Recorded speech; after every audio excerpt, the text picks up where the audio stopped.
माढा लोकसभेवरनं आज मोहिते पाटलांच्या शिवरत्न बंगल्यावर ज्या पद्धतीनं सगळं रामायण सुरू आहे, सकाळपासून हजारोच्या संख्येनं कार्यकर्ते इथं जमलेले आहेत होते। सकाळपासून बैठकांचं सत्र सुरू होतं। सगळ्यांची भूमिका एकच होती की यावेळेला कुठल्याही परिस्थितीत लोकसभा लढवायची, बंडखोरी करायची आणि आपण तुतारी घेऊन या निवडणुकीच्या रिंगणात उतरायचं, ही सर्वसामान्य प्रत्येक कार्यकर्त्याची, नेत्याची भूमिका होती।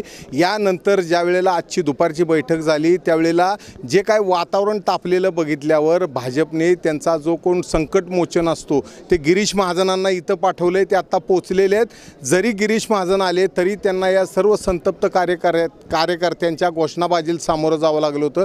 काय नेमकी भूमिका, ही सर्व माळशिरस तालुक्यातले किंवा माढा लोकसभेतले सर्वसामान्य मतदार आहेत, काय त्यांची भूमिका आहे, काय नेमकं पाहिजे आहे आपल्याला? आमची एकच अपेक्षा आहे की ज्या अपेक्षेने आम्ही निंबाळकर साहेबांना निवडून दिलं होतं त्या अपेक्षेने त्यांनी या भागात लोकांना सुखदुःखात कसल्याही पद्धतीचे भेटले नाहीत, लोकांमध्ये आले नाहीत। निवडणुकीच्या पूर्वी फक्त 2-3 महिने ते चक्रा मारतात आणि ठराविक लोकांना मॅनेज करून त्यांनी पक्षाकडे मागणी केली आणि गटतटाचं राजकारण त्यांनी।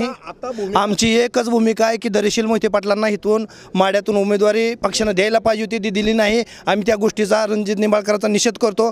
पक्षाच्या विरोधात जाऊन दरीशीलभाई यांनी या ठिकाणी कोणत्याही पक्षातून, मग एक वेळ शरदचंद्रजी पवार साहेब यांच्या पक्षातून तुतारी चिन्ह घेऊन सर्वसामान्याच्या भूमिका एकच आहे की त्या पक्षातून भैयासाहेबांनी लोकसभेची उमेदवारी घ्यावी। 3 लाखापेक्षा जास्त मताधिक्याने भैया या माढा लोकसभा मतदारसंघातून 100% निवडून येणार आहे।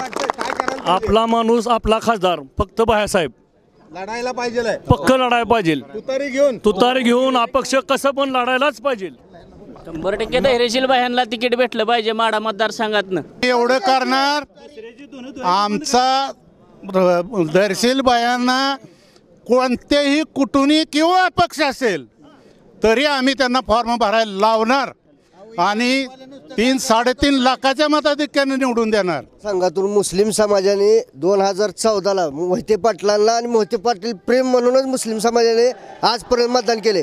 भाजपवर आत्तापर्यंत मुस्लिम समाज कधी मतदान करत नाही, परंतु विजयसिंह मोहिते पाटील परिवार असल्यामुळे त्यांच्या परिवाराला बघून मोहिते पाटलांनी 2019ला रणजितसिंह निंबाळकरला निवडून दिलं। यावेळेस मुस्लिम समाज, इतर समाज, ओबीसी समाज, समजे समाज धैर्यशील मोहिते पाटलांना निवडून देणार आहेत।